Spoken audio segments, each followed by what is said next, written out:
A narrative that I think would actually be really powerful to talk about for this subject matter would be a story that takes us back to November when, as I previously discussed in my introduction, we were going to the Federal Reserve in St. Louis to present at the Professors Conference. And I think that this is a story that actually talks a ton about kind of overcoming that imposter syndrome a little bit, because that was something that I felt a lot when I was going through that. And to highlight it, we arrived on a Wednesday night. It was me, Dr. Nadler, and Dr. Russell.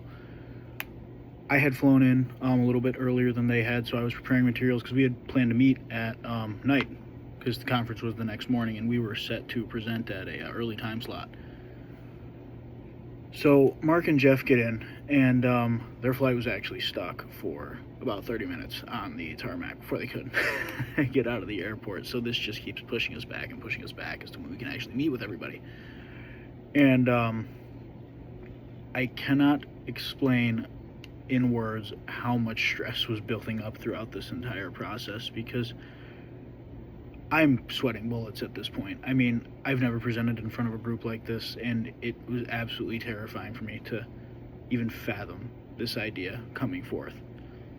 And so we actually did eventually end up meeting, but mind you, this is super late at night, and we have to be up early for this conference. The next morning rolls around, and we're all walking in, and we get seated into a lecture-style hall that goes through a couple different presentations from different Federal Reserve officers. And then we actually get into the meat and potatoes, where we can see all the different time slots for the presentations, and I can see ours up there in big, bold letters. And it was at that moment that it hit me that this was all real, and this was something that was actually going to happen.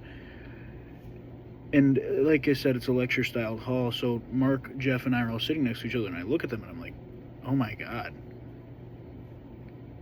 I don't know how I'm going to go through with this. This is insane. And just that overbearing sense of imposter syndrome just keeps hitting me and hitting me and hitting me.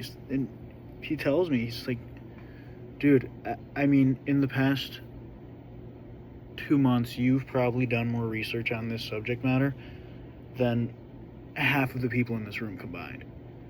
If anybody's qualified to talk about it, it's us three. This is a super underexplored topic, and I think that this is something really powerful that we can shed some light on.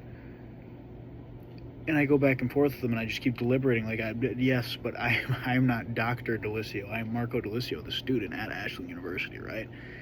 And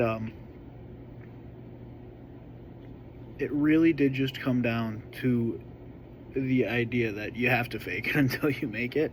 So we get into our presentation, and we had it structured where Mark would talk, I would talk, and then Jeff would talk. So we had a 15-minute time slot. 5, 5, and 5. What actually really, I think, ended up saving me was the fact that Mark was so overconfident in his delivery of all of the information. That was a really good lead into mine. It kind of allowed me to just have everything flow naturally and bounce off of all of the ideas that Mark had talked about. And, we were talking about it. It's the Herfindahl-Hirschman Index. So that's a economic measure of market power, kind of both within the job market and the consumer market.